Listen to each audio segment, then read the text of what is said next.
Hello students, welcome in MKH video series. तो और आज की भी इस वीडियो के अंदर अपनी जो है फ्यूचर टेंस के बारे में बात करेंगे। तो आज का जो ये टॉपिक है वो अपना फ्यूचर टेंस रहने वाला है और ये बहुत ही अपने लिए इम्पोर्टेंट सेशन रहने वाला है, क्योंकि फ्यूचर टेंस की अगर बात करें तो अक्सर यहाँ से जो क्वेश्चंस हैं वो अपने ग्रामर पोर्शन के अंदर जो है पूछे जाते हैं और कई बार तो एक दो से भी ज़्यादा तीन तीन चार चार क्वेश्चंस पूछ लिए जाते हैं। फ्यूचर टेंस का ग्रामर पोर्शंस के अंदर बहुत ही अपना इम्पोर्टेंस है। तो आज का अपना जो टॉपिक है वो रहेगा फ्यूचर इंडेफिनिट टेंस या सिंपल टेंस। हालांकि कई इसके साथ इंडेफिनिट नहीं जोड़ते, लेकिन अगर प्रेजेंट के साथ इंडेफिनिट जोड़ सकते हैं तो किसी हद तक फ्यूचर भी क्या होता है, निश्चित ही होता है। तो फ्यूचर का जो फर्स्ट पार्ट है उसको भी अपने इंडेफिनिट कह सकते हैं और श्योरली कह सकते हैं, क्योंकि जो इंडेफिनिट का मतलब होता है ये प्रॉपर नॉलेज नहीं देता किसी सेंटेंस के बारे में। तो फ्यूचर का जो पहला पार्ट है, फर्स्ट पार्ट है, उसको फ्यूचर सिंपल या फ्यूचर इंडेफिनिट कह सकते हैं। तो आज का जो अपना टॉपिक है वो कौन सा है? Future indefinite tense. और ऑब्वियसली अपने को इस चीज़ का ध्यान है कि जो फ्यूचर इंडेफिनिट टेंस है, जो इंडेफिनिट है, वो देखो टेंस जो होते हैं वो 3 होती हैं। आपको पता ही है इसके टाइप्स कौन कौन से, प्रेजेंट, पास्ट और फ्यूचर। यहाँ बात किस टेंस की हो रही है? यहाँ बात हो रही है फ्यूचर टेंस की। किसकी बात हो रही है? फ्यूचर टेंस की। ओके। और उसके पार्ट देखो, जैसे indefinite, continuous, perfect, perfect continuous. तो उसके फर्स्ट पार्ट की बात हो रही है और फर्स्ट पार्ट कौन सा होता है इसका? इंडेफिनिट होता है। कौन सा होता है? इंडेफिनिट होता है। ठीक है। तो फ्यूचर के इंडेफिनिट टेंस की बात हो रही है और इसके अंदर अब अपनी इसके ABCD 4 टाइप्स के सेंटेंस बनाएंगे। एक बार मैं फिर बता देता हूँ, ये इसका पार्ट नंबर फर्स्ट हो गया, चाहे सिंपल कह दो चाहे इंडेफिनिट। जैसे इसको पार्ट A मान लिया, B कौन सा हो गया? कंटिन्यूस हो गया,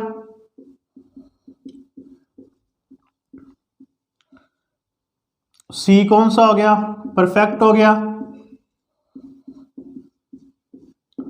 और D में कौन सा हो गया? परफेक्ट कंटिन्यूस हो गया।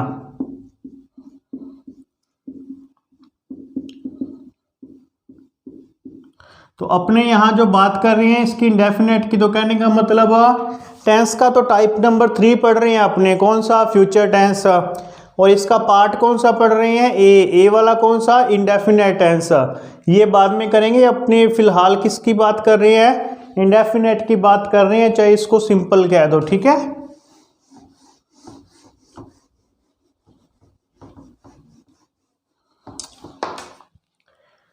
बात करें अब अपनी इसकी पहचान की, तो फ्यूचर इंडेफिनिट टेंस की जो पहचान होती है वो क्या होती है? देखो, ऐसे वाक्य जिनके अंत में, हिंदी में बनाए गए ऐसे वाक्य है जिनके अंत में गा, गे, गी इत्यादि प्रकार के जो हैं वर्ण होते हैं। कौन कौन से? गा, गे, गी। तो उसे कौन से टेंस के अंदर रखा जाता है? उसे फ्यूचर के इंडेफिनिट टेंस के अंदर रखा जाता है। ठीक है। तो फ्यूचर इंडेफिनिट टेंस की क्या पहचान है? फ्यूचर इंडेफिनिट टेंस की पहचान है कि हिंदी के ऐसे वाक्य जिनके अंतिम वर्ण गा, गे, गी इस प्रकार के हैं, उन्हें फ्यूचर टेंस की कैटेगरी में रखा जाता है। अब अगर इसके अंदर बात करें सेंटेंस की, तो इसमें जैसे सिंपल सेंटेंस आ गया। ओके। तो ये सेंटेंस नंबर A हो गया। B में देखो नेगेटिव सेंटेंस आ गया।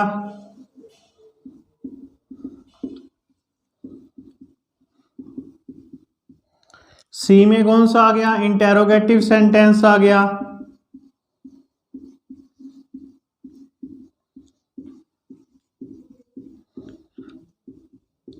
और D में कौन सा आ गया? WS सेंटेंस आ गया।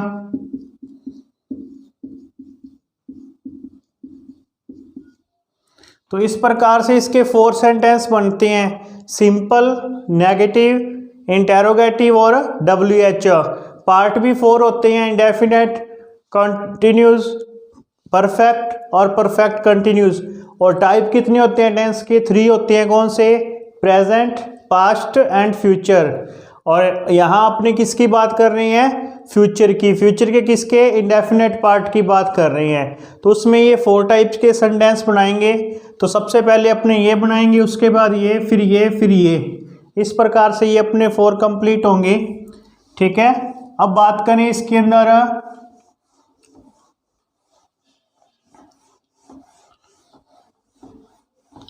ये चीज आपको ध्यान रखनी है, इसे भूलना नहीं है कि जो इसकी पहचान है हिंदी के अंदर अगर बात करें तो अंतिम जो वर्ण है इसके गा, गे, गी, इस प्रकार के जो वर्ण है वो फ्यूचर इंडेफिनिट टेंस के होते हैं। अब बात करें इसके अंदर मेन वर्ब की, कि फ्यूचर टेंस के अंदर कौन सी मेन वर्ब का यूज किया जाता है? तो फ्यूचर टेंस के अंदर वर्ब की फर्स्ट फॉर्म का यूज किया जाता है। ओके। फ्यूचर इंडेफिनिट टेंस के अंदर किस वर्ब का यूज होता है? तो फ्यूचर इंडेफिनिट टेंस के अंदर वर्ब की फर्स्ट फॉर्म का यूज किया जाता है, ये अपने को ध्यान रखना है। रही बात हेल्पिंग वर्ब की, तो देखो फ्यूचर टेंस के अंदर जो हेल्पिंग वर्ब है वो अपने यूज करेंगे यहाँ सिंपल इंडेफिनिट में विल या शैल। कौन सी हेल्पिंग वर्ब यूज करेंगे? विल या शैल। ठीक है। देखो जो विल है ये तो थर्ड पर्सन, जैसे ही हो गया, शी हो गया, इट हो गया। ठीक है। और सिंगुलर नाउन के साथ, प्लस सिंगुलर नाउन के साथ, सिंगुलर नाउन के साथ कौन सी हेल्पिंग वर्ब का यूज किया जाता है? विल का यूज किया जाता है। लेकिन इसमें ध्यान रखना, ऐसे सेंटेंस जिसमें आप किसी को वार्निंग दे रहे हो, चेतावनी दे रहे हो, जिसमें आप किसी के साथ प्रॉमिस कर रहे हो, जिसमें आप किसी को धमकी दे रहे हो,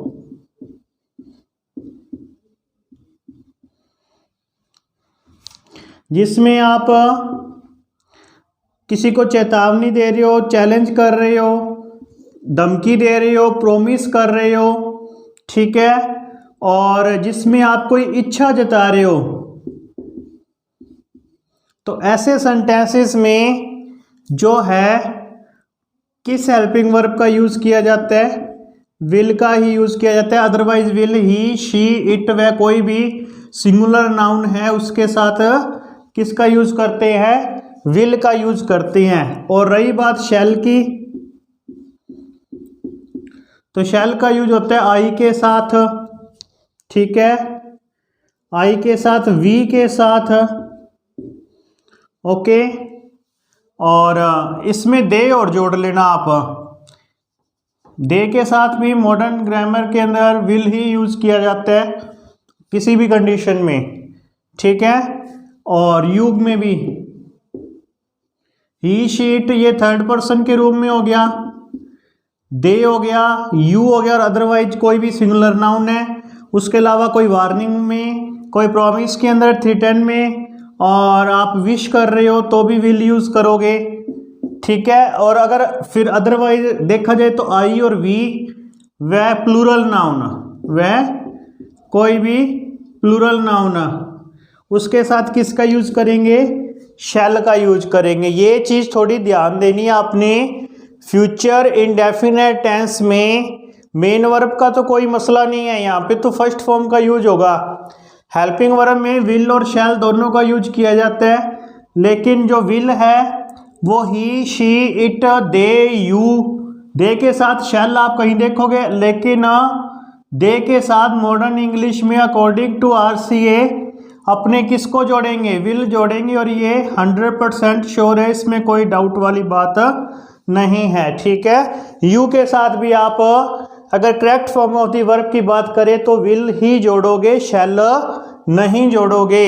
उसके अलावा ऐसे सेंटेंस जिसमें आप किसी को वार्निंग दे रहे हो या चैलेंज कर रहे हो, ऐसा सेंटेंस जिसमें आप किसी के साथ प्रॉमिस कर रहे हो, ऐसा सेंटेंस जिसमें आप किसी को धमकी दे रहे हो, ऐसा सेंटेंस जिसमें आप कोई इच्छा जता रहे हो, तो वहाँ पर भी चाहे वो आपका सब्जेक्ट है वो आई या वी या कोई कुछ भी है, वहाँ पे आप क्या लगाओगे? विल लगाओगे। और अदरवाइज अगर ऐसा नहीं है तो फिर आपने शैल जो है वो आई के साथ, वी के साथ या कोई प्लूरल नाउन है तो उसके साथ शैल का यूज करोगे। मेन वर्ब फर्स्ट फॉर्म, ये आइडेंटिफिकेशन टाइप नंबर 3 और पार्ट नंबर फर्स्ट। अब इसके 4 टाइप के सेंटेंसेस बनते हैं जैसा कि मैंने यहाँ मेंशन किया था। कौन कौन से बनते हैं? सिंपल सेंटेंस बनता है, नेगेटिव सेंटेंस बनता है, इंटेरोगेटिव सेंटेंस बनता है और WH सेंटेंस बनता है। कौन सा बनता है इसमें? सिंपल बनता है, नेगेटिव बनता है और इंटेरोगेटिव बनता है और WH बनता है। तो सबसे पहले अपने इसमें कौन सा सेंटेंस बनाएंगे? अपने बनाएंगे सिंपल सेंटेंस।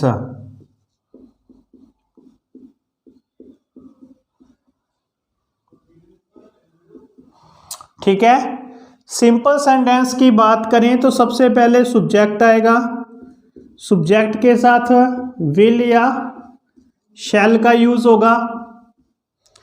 ठीक है, उसके साथ वर्ब की फर्स्ट फॉर्म का यूज होगा और ऑब्जेक्ट का यूज होगा। ठीक है, ये ध्यान रहे। सबसे पहले क्या आएगा? सब्जेक्ट आएगा, सब्जेक्ट के साथ विल या शैल आएगा, उसके साथ वर्ब की फर्स्ट फॉर्म आएगी और फिर क्या आएगा? ऑब्जेक्ट आएगा। एग्जाम्पल देखो, राम क्रिकेट खेलेगा।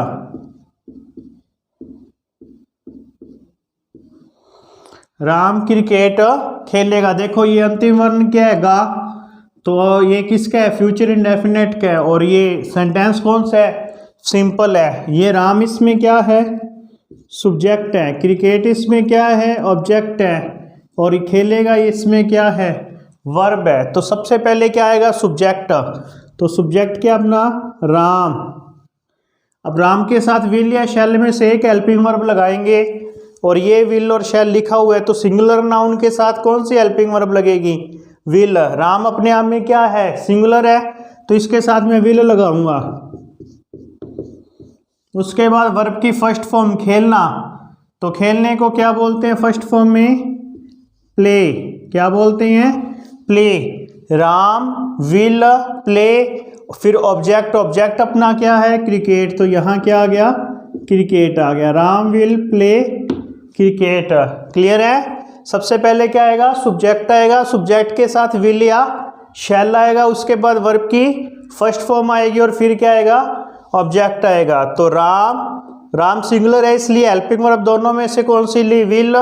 ये वर्ब होगी प्ले और फिर ऑब्जेक्ट हो गया क्रिकेट। चलो एक सेंटेंस इसमें और बनाते हैं अपने, जैसे सीता एक पत्र लिखेगी। तो देखो इसमें क्या बनेगा? Sita will write a letter. तो ये इस प्रकार से देखो, सब्जेक्ट सीता, विल या शैल में से विल, फिर वर्ब की फर्स्ट फॉर्म और फिर ऑब्जेक्ट, तो ये अपना ऑब्जेक्ट रहा। तो इस प्रकार से ये अपना फ्यूचर इंडेफिनेट टेंस का सेंटेंस नंबर फर्स्ट कौन सा? सिंपल सेंटेंस जो है अपना यहाँ कंप्लीट होता है। अब अपने कौन सा बनाएंगे? नेगेटिव सेंटेंस बनाएंगे। कौन सा बनाएंगे? नेगेटिव, मतलब कि सेंटेंस नंबर अपने यहाँ बी बनाएंगे।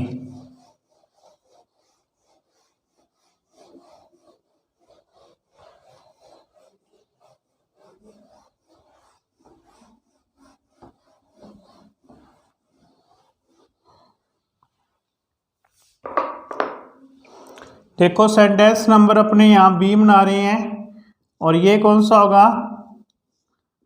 नेगेटिव सेंटेंस होगा। कौन सा होगा?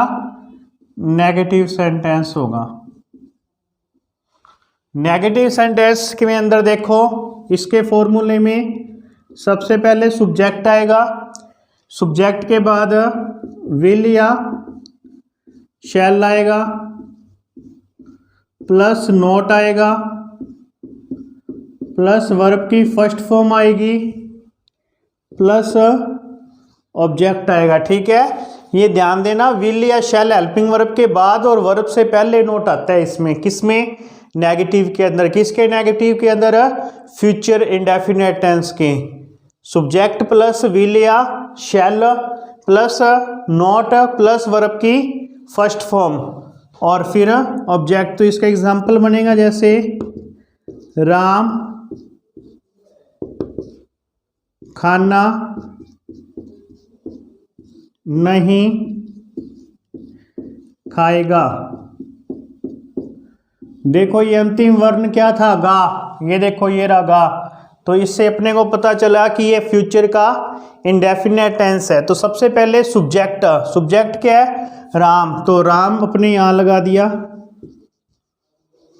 फिर विल या शैल में से, तो राम सिंगुलर है या प्लूरल है, राम सिंगुलर है, तो इसलिए यहाँ पे हेल्पिंग वर्ब कौन सी लगेगी, विल लगेगी।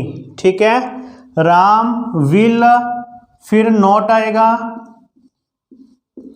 फिर वर्ब की फर्स्ट फॉर्म, वर्ब की फर्स्ट फॉर्म, खाना खाएगा, ईट फर्स्ट फॉर्म में, तो यहाँ आ गया फर्स्ट फॉर्म। उसके बाद ऑब्जेक्ट क्या, खाना, तो ये आ गया फूड, राम खाना नहीं खाएगा, Ram will not eat food. ये सब्जेक्ट, ये विल या शैल में से एक हो गया, ये नोट हो गया, ये वर्ब की फर्स्ट फॉर्म होगी और ये क्या हो गया, ऑब्जेक्ट हो गया। ठीक है, चलो इसका एक एग्जांपल और देखो। मैं तुम्हें अंग्रेजी पढ़ाऊंगा। अब ये सेंटेंस देखो, इसके लास्ट में भी गा है, मैं, तो क्या हो गया, आई। अब आई के साथ वैसे तो शैल लगता है, लेकिन ये प्रॉमिस कर रहा है कि हाँ पढ़ाऊंगा, तो क्या आएगा, विल, फिर वर्ब क्या आएगी, टीच यू, ऑब्जेक्ट क्या है, English, I will teach you English. तो नेगेटिव का फॉर्मूला क्या हुआ, सब्जेक्ट प्लस विल या shall plus not plus verb की फर्स्ट फॉर्म प्लस ऑब्जेक्ट। याद रहेगा, ये सेंटेंस नंबर बी। ए में क्या था, सब्जेक्ट प्लस विल या शैल प्लस वर्ब की फर्स्ट फॉर्म प्लस ऑब्जेक्ट था, लेकिन ये नेगेटिव है तो इसके अंदर वर्ब से पहले क्या कर दिया, अपने नोट जोड़ दिया। ठीक है, अब इसका सेंटेंस नंबर अपने सी बनाएंगे, कौन सा, इंटेरोगेटिव। कौन सा बनाएंगे, इंटेरोगेटिव। ये सेंटेंस में थोड़ा ऊपर बना देता हूं, आपको यहां नहीं दिखा होगा, तो मैं तुम्हें अंग्रेजी पढ़ाऊंगा। तो देखो मैं, तो इसके लिए क्या आ गया, आई। ठीक है, उसके बाद इसके साथ क्या लगेगा, विल लगेगा, क्योंकि ये प्रॉमिस कर रहा है। ठीक है, और वर्ब टीच यू और ऑब्जेक्ट क्या हो गया, English, I will teach you English. ये इसका सेंटेंस मैंने यहाँ बना दिया ताकि आपको आसानी से दिख जाए। ठीक है, अब अपने आगे चलते हैं, इसका सेंटेंस नंबर सी बनाएंगे, कौन सा, इंटेरोगेटिव सेंटेंस। कौन सा बनाएंगे, इंटेरोगेटिव सेंटेंस बनाएंगे। ठीक है, I will teach you English, मैं तुम्हें अंग्रेजी पढ़ाऊंगा। लेकिन ये देखो थोड़ी गलती कर बैठे हमने, क्या, ये जैसे नेगेटिव था तो ये अपने सिंपल बना दिया, मैं तुम्हें अंग्रेजी नहीं पढ़ाऊंगा। क्या होगा, नहीं पढ़ाऊंगा। ये भी क्या है, अपना नेगेटिव का सेंटेंस है, तो वर्ब से पहले यहां अपने क्या कर देंगे, नोट जोड़ देंगे। यहाँ अपनी गलती रहेगी, यहाँ अपने नोट नहीं लगाया, तो ये देखो नोट इसके अंदर मैंने यहाँ ऐड कर दिया, सब्जेक्ट प्लस विल या shall plus not plus verb की first form plus object, subject plus will या shall plus not plus verb की फर्स्ट फॉर्म प्लस ऑब्जेक्ट। तो ये सेंटेंस जो था इसके अंदर नहीं जोड़ लेना यहाँ। ठीक है। और ये वर्ब से पहले क्या आ जाएगा, नॉट आ जाएगा, ये चीज़ ध्यान रखना। ये नेगेटिव नहीं बनाया था, सीधा सिंपल था, लेकिन अपने नेगेटिव की बात कर रहे हैं तो वर्ब से पहले क्या आ जाएगा, नॉट आ जाएगा। ठीक है। अब अपने इसके सेंटेंस नंबर सी की बात करेंगे, किसकी, इंटेरोगेटिव की। किसकी बात करेंगे, अपने इंटेरोगेटिव सेंटेंस की बात करेंगे।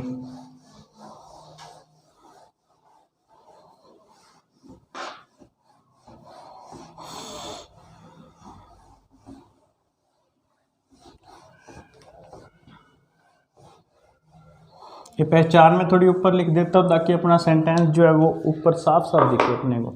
ये पहचान यहाँ लिख देते हैं।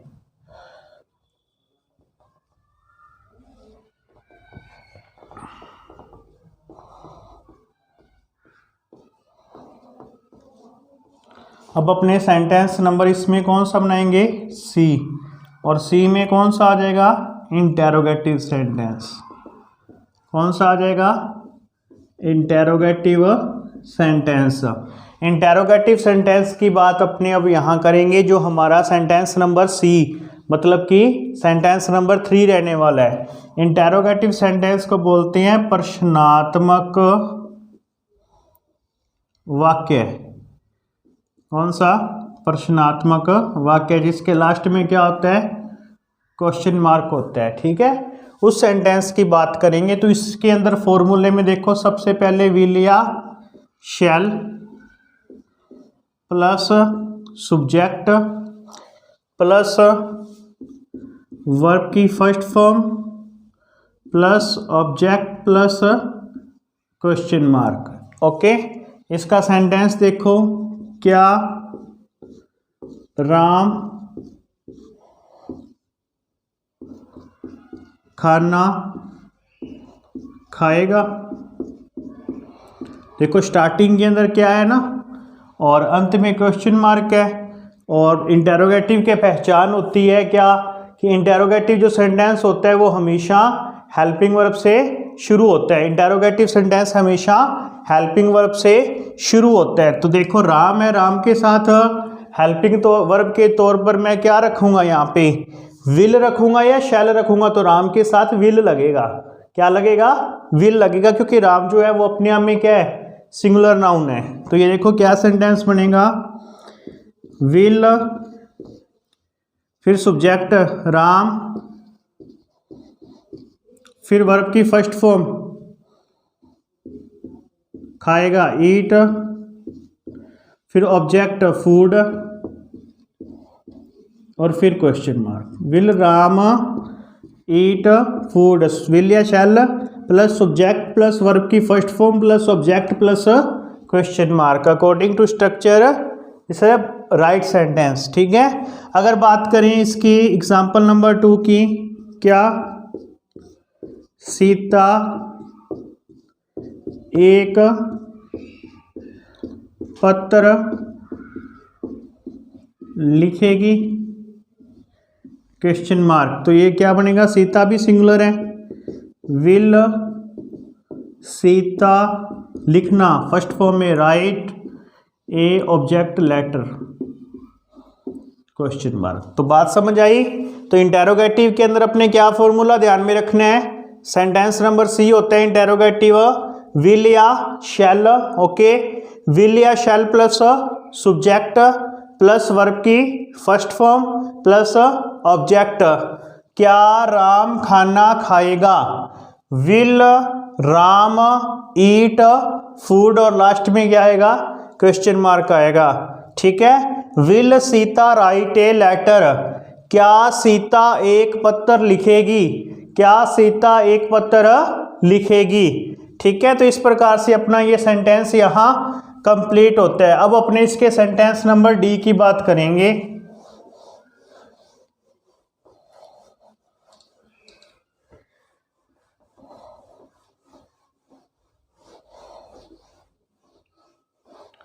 सेंटेंस नंबर डी की बात कर रहे हैं बेटा। अब अपने थोड़ा ध्यान से देखिए। देखो सेंटेंस नंबर डी में कौन सा हो जाएगा, WH सेंटेंस। कौन सा हो जाएगा, WH सेंटेंस हो जाएगा। WH सेंटेंस बोले तो प्रश्नात्मक वाक्य। अब आप कहोगे कि सर इंटेरोगेटिव तो प्रश्नात्मक ही होता है, तो फर्क इसमें ये हो गया कि वो हेल्पिंग वर्ब से और ये स्पेशल WH वर्ड से शुरू होगा और अंत में इसके भी क्या आएगा, क्वेश्चन मार्क आएगा। ठीक है, अंत में इसके भी क्या होगा, क्वेश्चन मार्क आएगा। ठीक है, अब देखो इसका सेंटेंस फॉर्मूला देखो, WH वर्ड प्लस विल या shall, WH word plus will या shall plus subject plus verb की first form plus question mark. ठीक है, इसमें सेंटेंस क्या बनेगा, राम क्या खेलेगा, राम क्या खेलेगा और लास्ट में क्या आएगा, क्वेश्चन मार्क। तो सबसे पहले WH वर्ड, WH वर्ड का मतलब यहाँ पे कौन सा है, क्या, क्या के लिए कौन सा WH वर्ड यूज होता है, व्हाट। उसके बाद विल या शैल में से एक, तो वो सब्जेक्ट देख लो अपना, उसके अकॉर्डिंग विल या शैल आ जाएगा। तो राम है, राम सिंगुलर है तो इसके साथ क्या आएगा, विल आएगा। व्हाट विल, फिर सब्जेक्ट राम,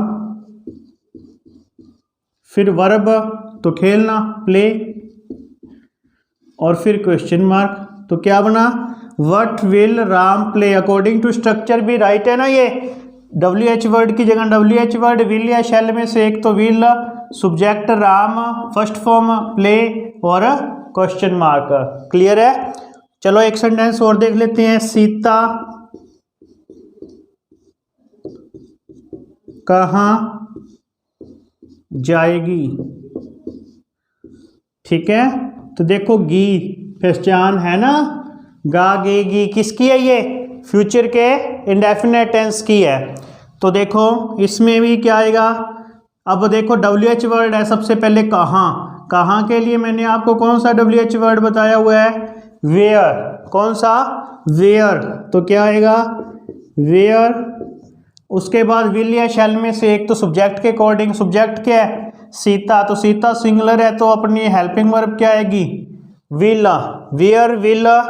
उसके बाद सब्जेक्ट, सब्जेक्ट क्या है, सीता, और फिर वर्ब की फर्स्ट फॉर्म जाना, फर्स्ट फॉर्म में गो, और लास्ट में क्वेश्चन मार्क। तो क्या सेंटेंस बन गया, where will Sita go, where will Sita go. तो इस प्रकार से अपना ये सेंटेंस नंबर डी भी कंप्लीट होता है। फॉर्मूला ध्यान रखना, WH वर्ड प्लस विल या shall plus subject plus verb की first form plus question mark. तो इस प्रकार से ये अपना क्या है, कंप्लीट होते हैं ABCD 4 टाइप के सेंटेंस।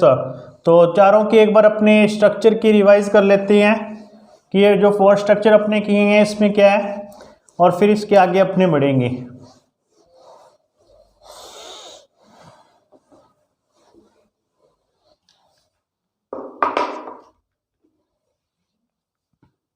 तो देखो इसमें सिंपल के अंदर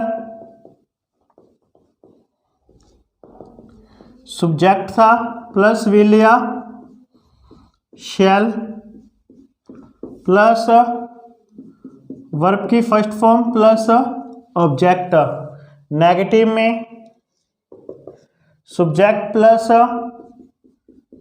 विल या शैल प्लस मेन वर्ब से पहले नोट, फिर वर्ब की फर्स्ट फॉर्म प्लस ऑब्जेक्ट।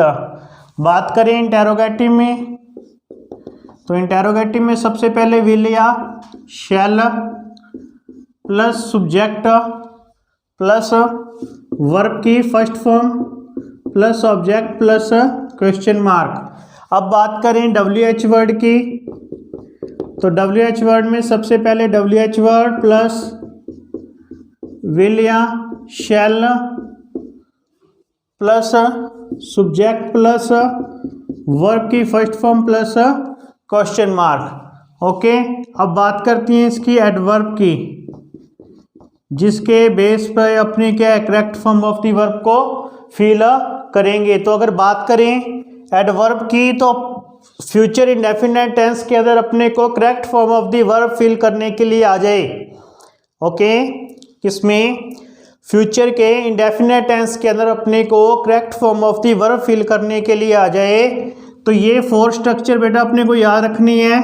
उसके अलावा आपको बस ज़्यादा काम नहीं करना, आपको एक तो टुमारो, ओके, और एक नेक्स्ट, ये चीज़ ध्यान रखनी है कि ये 2 वर्ड आपको मिल जाए एडवर्ब के तौर पर। तो ये क्या है, सिंपल फ्यूचर टेंस का जो है साइन है, एडवर्ब है, और इनके आधार पर आपको फॉर्म जो है वर्ब की फिल करनी पड़ेगी। जैसे she dash come my house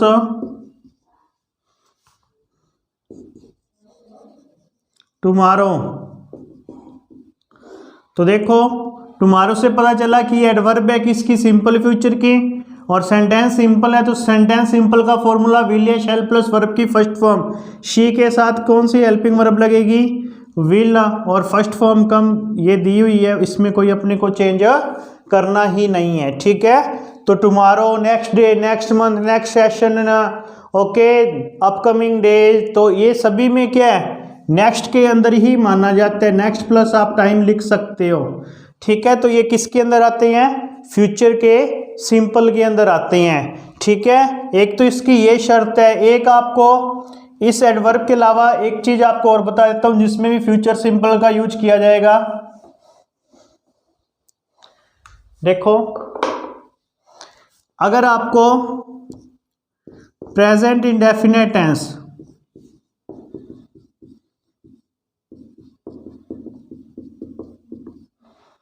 किसके साथ, इफ के साथ मिल जाए, इफ के साथ प्रेजेंट इंडेफिनेट टेंस मिल जाए तो आगे क्या आएगा, सिंपल फ्यूचर टेंस आएगा।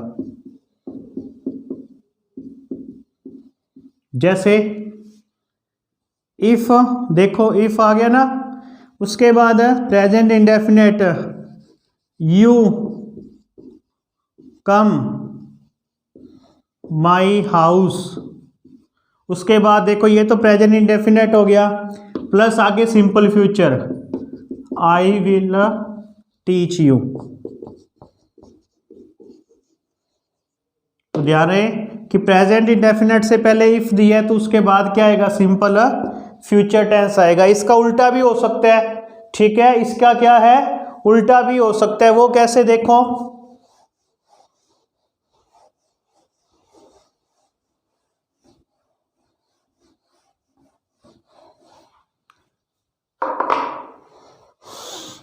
अगर dash dash dash plus present indefinite हो, जैसे डैश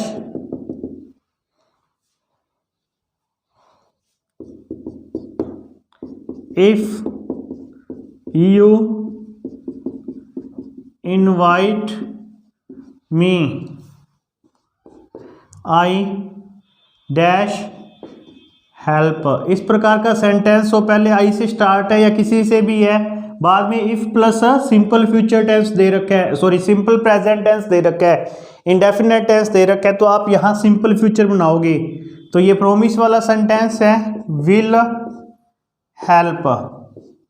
तो ध्यान रहे कि इफ के साथ प्रेजेंट इंडेफिनेट टेंस पहले दिए तो बाद में सिंपल फ्यूचर, और अगर बाद में दिए तो पहले। तो ये उसके अलावा tomorrow, next day, next month, next session, upcoming, ठीक है, और उसके अलावा ये 4 स्ट्रक्चर, और उसके अलावा ये पहचान, और ये फ्यूचर टेंस का पार्ट नंबर फर्स्ट। तो इस प्रकार से ये अपना फ्यूचर टेंस जो है इसका पार्ट नंबर फर्स्ट, मतलब कि इंडेफिनेट टेंस जो है वो यहाँ कंप्लीट होता है। और इतना अगर आप करते हो तो ये आपके लिए सफिशिएंट है। और इसके स्ट्रक्चर्स जो है मेन आपको, और इसकी एडवर्ब और ये जो रूल है ये आप ध्यान रखो। सिंपल फ्यूचर टेंस से रिलेटेड अगर कोई सेंटेंस आता है तो वो आपका जो श्योर है कि वो बिल्कुल राइट होगा, करेक्ट होगा। ठीक है, तो इस वीडियो में इतना ही, और ये टॉपिक अपने यहाँ जो है वो समाप्त होता है। तो इस प्रकार मुझे उम्मीद है कि शायद आपको डेफिनेटली, शायद क्यों पक्का आपको ये जो है प्रेजेंट अपने फ्यूचर सिंपल टेंस या फ्यूचर इंडेफिनिट टेंस कह दो, ये समझ आ गया होगा। और इसी प्रकार मिलते हैं अपने एक नेक्स्ट वीडियो में ग्रामर के किसी नए टॉपिक के साथ। तो जुड़े रहिए हमारे साथ, मिलते हैं एक नए वीडियो में। धन्यवाद।